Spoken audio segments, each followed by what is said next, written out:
Are British journalists being taken off air for challenging statements made by the Israeli government? Because Sangeeta Miska, a presenter on LBC, did that, and she hasn't been on air since. I'll play Sangeeta's interview with Israeli government spokesperson Avi Hyman, where they were discussing the tensions between Israel and Iran. Have a watch.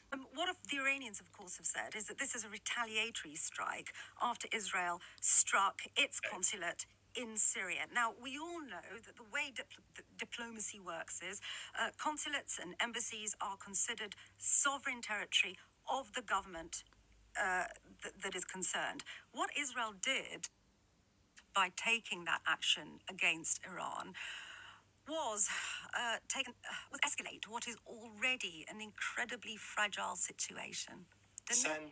Sangeeta, that's an outrageous framing of the reality. It's not an outrageous framing. I've just been speaking to somebody who is a diplomat to Iran from the UK government. That's not an outrageous framing of it.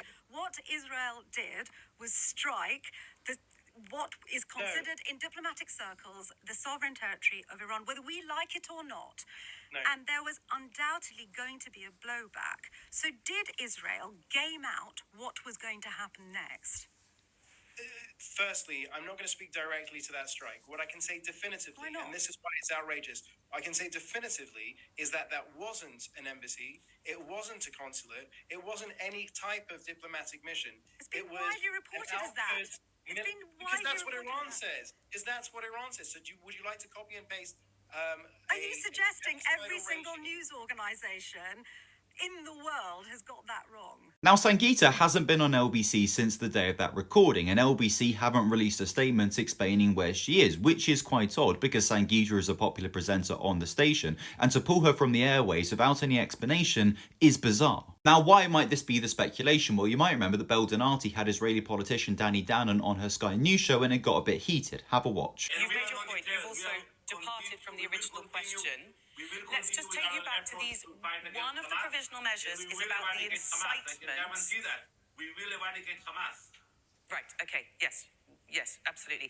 You've doubled down on those public comments. You've called for a voluntary migration of Palestinians from Gaza. In November, you co-authored a piece that appeared in the Wall Street Journal. You suggested the ethnic cleansing of some of Gaza's population to Western countries that would accept the refugees. The exact quote from that article, one idea is for countries around the world to accept limited numbers of Gazan families who have expressed a desire to relocate. Do you stand by those statements? Ethnic cleansing, that's a word you used. If you read my article, I spoke about voluntary immigration. I read that article. I did read that article, and I've just quoted from it. Let me remind you that you spoke about ethnic cleansing. I spoke about voluntary immigration. And I think anyone in the world who voluntarily wants to move to another country should be eligible to do that. But you know what? It's not the first time that we hear those allegations. The sort of voluntary relocation of many Jewish people during the Holocaust, I imagine. It is not voluntary relocation. Shame on you for that comparison. That's a shameful anti-Semitic equation. Now, Danon actually called for Donati to be sacked over this, and Sky News released an on-air apology for what she said, and Donati hasn't presented anything on Sky News since that interview. So what is going on? At this point, we can only speculate, which is why it is important that both Global and Sky News come clean, because if a journalist cannot challenge a guest with perfectly reasonable points, the same way that Donati and Sangeeta did, then what can they do? If somebody is telling you a lie, you have a duty to call it out. A truly independent press is integral to any functioning democracy. If we don't have that, we do not have a democracy.